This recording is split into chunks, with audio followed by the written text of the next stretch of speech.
Hey guys, Jack here, and welcome back to another Football Day in Review. Another day has come to an end in the world of football. Today, it's October 16th, 2019, and I do apologize, this video is probably going to take me a little bit of a longer time to get out, as I didn't have all the results in time, and there was a little bit of complications with trying to find stuff, and also I fell asleep during some of the games. So I apologize for that, but we got everything up and running here, so we're going to be good. Really quickly before we jump into it though, I would like to congratulate Lionel Messi for 15 years of service to Barcelona. I hope he can go for at least 5 more years and shatter some goal scoring records, because I mean, he's the greatest player of all time. Or if not, if you don't respect that opinion, one of the greatest of all time. You have to at least agree on that. But without further ado, let's get into the results. So this was a pretty slow day in terms of soccer. So the majority came from the USL Championship, as well as I have some Brazilian games for you, and also some Argentinian Cup games. So first game from the USL Championship was a 2-0 win. Charleston Battery over Memphis 901 FC. Goals coming from Taylor Mueller and Zico Lewis. Charleston was their second win in 6 games. They now sit in 11th, and Memphis now sit in 15th. After that game, it was Indy 11 versus Swope Park Rangers.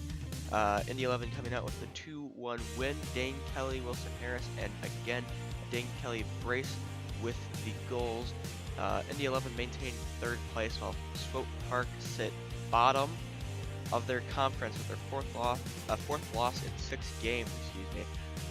After that, it was Birmingham Legion versus New York Red Bulls 2. I didn't know that New York Red Bulls had a second team, but they lost to Birmingham Legion 2-1.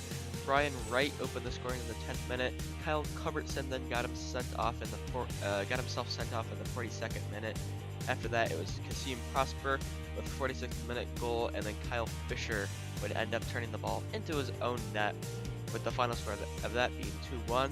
Birmingham now sit 10th place. There are 5 other yellow cards besides Culbertson's red, so there was a complete and total lack of discipline in the game. And New York Red Bulls 2 managed to sit 5th, even with their recent bad form. So after that game, it was a 1-1 draw between New Mexico United and Tacoma Defiance. Goals coming from Azriel Gonzalez and Chris Wehan. They both scored very early on and close together, obviously. I couldn't really find a lot of info for this game, so you're going to have to forgive me on some of these. There were 2 yellows, one for either side. New Mexico now sit 11th, with Tacoma in second to bottom, sitting in 17th. So after that game, it was Real Monarchs versus Austin Bold. Austin Bold only actually founded in 2018, so they're very, very, very recent club. But this may be one of the funniest named games I think I've ever seen. So Julian Vasquez opened the scoring in the 5th minute. Ima Tumazi got a goal in the 18th. Kyle Coffey, his last name is Coffey, 55th minute goal. Andre Lima, 57th minute goal.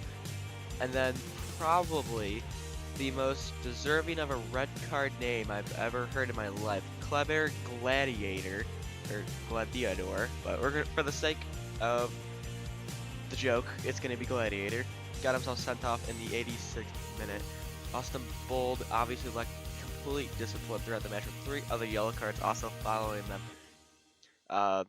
After the 90th minute, Real Monarch do retain 4th place, and Bold also do remain 8th. So after that, the 2019 Copa Argentina, so it's like the Argentinian, I think it's their League Cup pretty much. This is Central Cordoba versus Estudiantes de La Plata, in which Central Cordoba ran out 1-0 winners after a 74th minute Gervasio Nunez goal. Estudiantes only managed 3 shots on target from 12 attempts.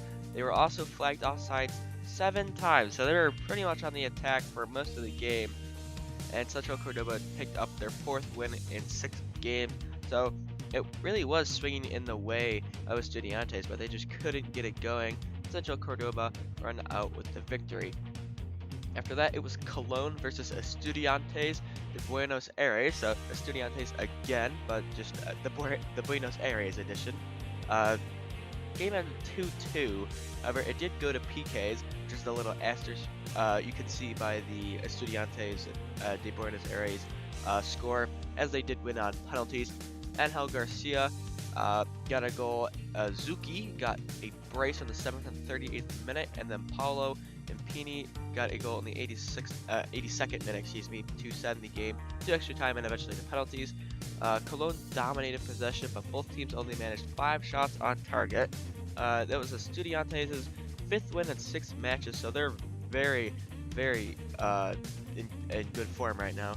And although Zuki did score both goals in the game, he was the villain, and he missed his penalty, which allowed Estudiantes to then go on and score theirs, thusly giving the game right to Estudiantes. So unfortunately for Zuki and his team, they were unable to progress in the cup. So now we go to the Brazilian Serie A. So you're probably gonna recognize a few more of these teams here. This game was a 2-2 draw between Atletico MG and Centro Sportivo Alagoano. I hope I pronounced that first one right. They also may be known as CSA, the team on the left. So the goals were scored by Alexandro, very interesting name there. Alexandro, the left back for Juventus, kind of just mashed his name into one, and there you go. Rivera scored in the 69th minute, an 80th minute red card to Vinicius, 85th minute goal from Luan, and then a 89th minute goal from Jonathan Gomez. So a lot of late drama there. Atletico MG only managed 7 shots on target for 20 attempts, so not too good of a conversion right there. They sit in 12th, CSA in 17th, so both very mediocre seasons for the both of them. And actually CSA may be in the relegation zone, now that I think about it. Actually no, 1 spot above, so yeah, very, very close. But there are 31 total fouls with 5 yellow cards. I tend to see a pattern in the Brazilian games that there are quite a bit of fouls, as I'm pretty sure most rivalries over there are very, very fierce. Next game up was Grêmio versus Bahia. It ended in a 1-0 result to Bahia, and the only goal was a penalty in the 91st minute by Arthur Keke. That's gotta be heartbreaking for any Grêmio fans out there that were watching that game. However, they did dominate possession with 63%, but obviously they didn't put the ball in the back of the net, so they still took the loss. Both had 6 shots on goal, despite Grêmio having 4 more total attempts than Bahia. And that was Bahia's first win after 2 losses and 1 draw, so hopefully they can keep that form up. After that, it was Fortaleza versus Flamengo, in which Flamengo ran out 2-1 winners. More late drama in this game, as Bruno Melo got the goal scoring going with a penalty in the 61st minute, before Gabriel Barbosa, rumored actually to be going to Crystal Palace of all teams, scored a goal in the 83rd minute off of another penalty, before Rainer Carvalho finally broke the deadlock in the 90th minute and managed to get Flamengo to go 2-1 up and thusly win the game. So Flamengo dominated 69% possession, so they really pretty much did deserve to win the game. They also managed only 4 shots on target from 11 attempts, again not the best conversion rate, and Flamengo remain top of the table, so they're high flying. They're looking to actually win the whole Brazilian Serie A, while Fortaleza linger in 15th, so they'll probably survive pretty comfortably. But I mean, they should have been happy with almost tying a team that good in the Serie A. But after that game, it was Cruzeiro versus Sao Paulo, in which Cruzeiro did run out 1-0 winners. Thiago Neves got the goal in the 58th minute. Cruzeiro only had 11 shots, only putting 2 on target, but out of those 2, 1 went in, so it's the shots that you get on the net that count. And Sao Paulo also dominated possession, but really weren't able to get a whole lot going in terms of shots. 34 total fouls. I told you fouls tend to run high in the Brazilian league, as the competition is very fierce in Brazil. 34 total fouls. Both teams got 2 yellows. But the second to last game of today, Palmeiras beat Chapecoense 1-0. This is one of the latest goals I've ever seen. So 60th minute, is it Gum gets himself sent off, and after that, 99th minute goal from Felipe Melo. Some of you probably remember Felipe Melo, former Inter player, but Palmeiras dominated with 72% of the possession.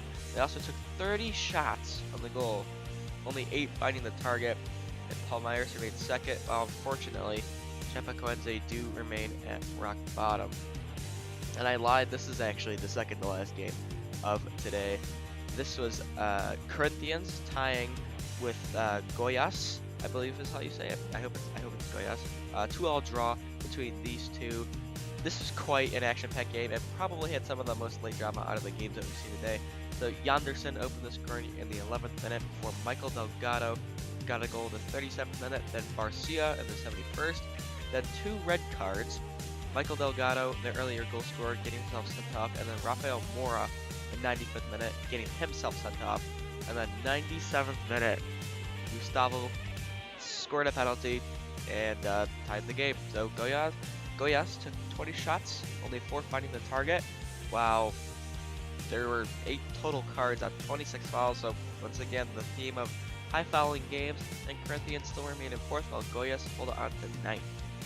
And here is the last game of the day, guys. Vasco da Gama beating Botafogo 2-1 at home. And the goals coming from Bruno Gomes, Ribamar, and Marcelo Benevenuto. Botafogo had 64% of the possession. Vasco da Gama had 8 shots on target from 16, so 50% shots on target. This is one of the better ones we've actually seen this episode. Botafogo had 3 from 10, 30%. Again, not that great. Botafogo were undefeated in their last 5 meetings with Vasco da Gama before coming to this game, which Vasco da Gama obviously ran out 2-1 winners. But yeah, guys, that has been October 16th, 2019. Today's Football Day in Review. If you guys did enjoy it, make sure to leave a like on it. I'm trying to get these every single day. I'm trying to get these videos out to you guys because I want to give you guys a nice little summary of what's going on each day. But unfortunately, there's not going to be a lot of exciting matches for you tomorrow. They'll return in a little bit. But until then, I've been Jack. Leave a like on the video if you did enjoy, and I'll see you guys next time.